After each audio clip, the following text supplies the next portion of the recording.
여기를 만져도 거칠거칠하고 저기를 만져도 거칠거칠하고 이 피부가 닭살처럼 올라와서 여간 신경이 쓰이는 게 아니죠. 이 피부가 닭살처럼 변하는 모공각화증, 이 모공각화증을 매끈한 피부로 만드는 법을 지금부터 말씀드리도록 하겠습니다.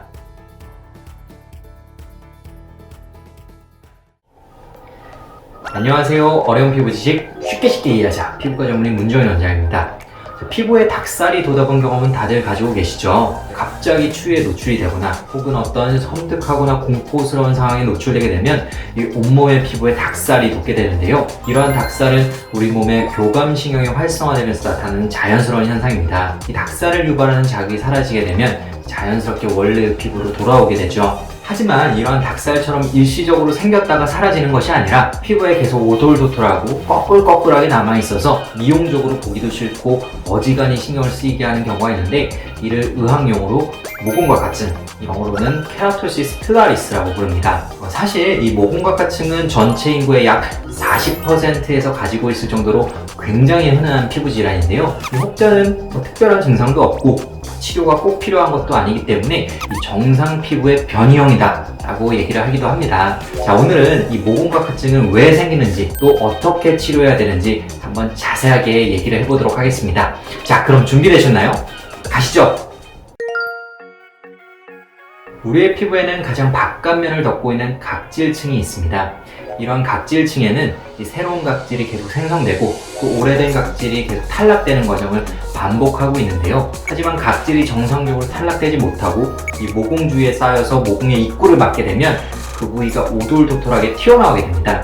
이러한 현상을 바로 모공각화증이라고 부르는 것이죠. 조직을 현미경으로 들여다보면 표피의 각질이 굉장히 두껍고 특히 열려 있어야 되는 이 모낭의 상층부가 각질 덩어리로 막혀 있고 늘어난 것을 관찰할 수 있습니다. 모공각화증의 원인은 명확하지는 않지만 상염색체 우성으로 유전되는 유전 질환으로 알려져 있습니다. 즉 부모님 두 분 중에 한 분만 가지고 계셨더라도 나한테 생길 수가 있는 것이죠. 만약 내가 모공각화증으로 고민이라면 부모님께 혹시 예전에 가진 적이 없는지, 현재 모공각화증을 갖고 있는지 한번 여쭤보도록 하세요. 일반적으로 소아기나 청소년기 때부터 발생하기 시작해서 성인이 되고 나이가 들수록 조금씩 호전되는 경향이 있고요. 전염성이 있는 것은 아니기 때문에 누구에게 옮길 걱정을 하지 않으셔도 되겠습니다. 피부가 건조하고 아토피 피부를 가진 경우, 그리고 비만인 경우에 더 흔하게 발생하고 또 계절적으로는 아무래도 피부가 건조해지기 쉬운 겨울철에 더 호발하게 됩니다.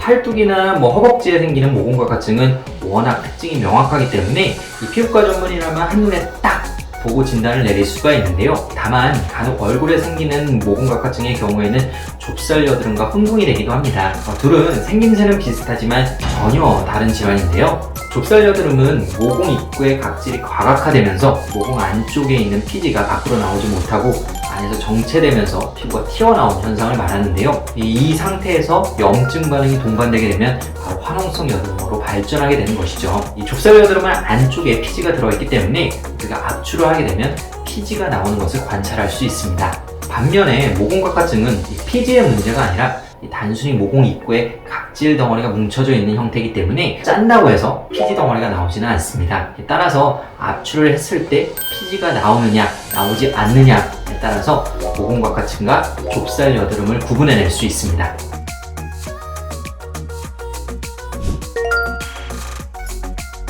모공각증이 생겼을 때 가장 많이 하는 행동이 무엇일까요? 바로 잡아뜯고 긁어내는 행위인데요. 뭔가 오돌토돌하게 튀어나왔으니까 이 거슬리기 때문에 자꾸 잡아뜯고 긁어내면서 이 피부에 자극을 주게 됩니다. 이러한 피부의 자극은 모공각화증을 더 악화시킬 뿐만 아니라 또 2차적인 색소 침착이나 혈관 확장을 유발하기 때문에 미용적으로도 더 좋지 않은 결과를 만들어내는데요. 따라서 모공각화증을 치료하고 싶다면 반드시 잡아뜯고 긁어내는 행위는 중단하셔야 됩니다. 또한 피부가 건조하면 모공각증이 잘 생긴다고 말씀을 드렸었죠. 따라서 피부가 건조하지 않게 잘 유지하는 것이 중요한데요.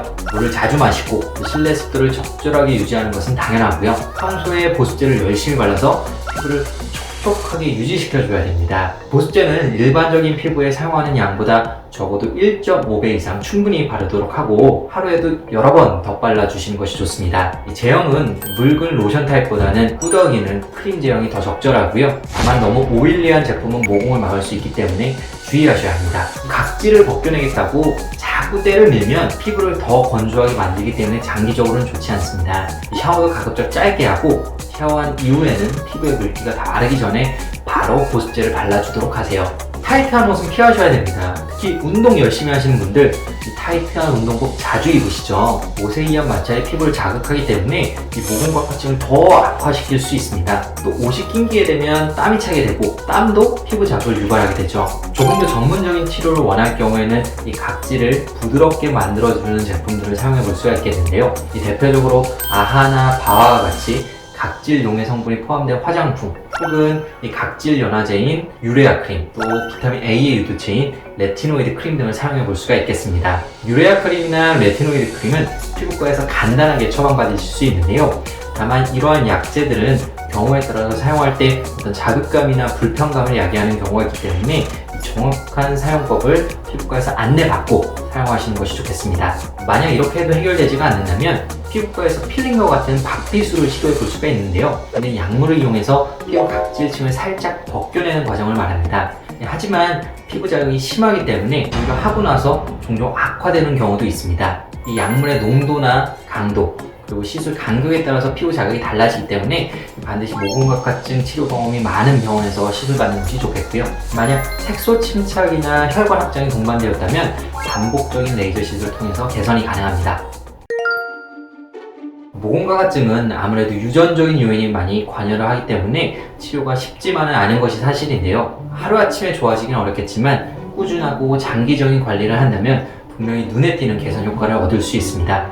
노력한 만큼 좋아질 수 있는 질환이기 때문에 절대로 포기하지 마시고 꾸준히 관리하도록 하세요. 만약 모공각화증에 대한 궁금증이 있다면 댓글로 남겨주시고요. 오늘 내용이 유익하셨다면 구독과 좋아요 부탁드리겠습니다. 지금까지 피부광 정인의 문정인 원장이었습니다. 감사합니다.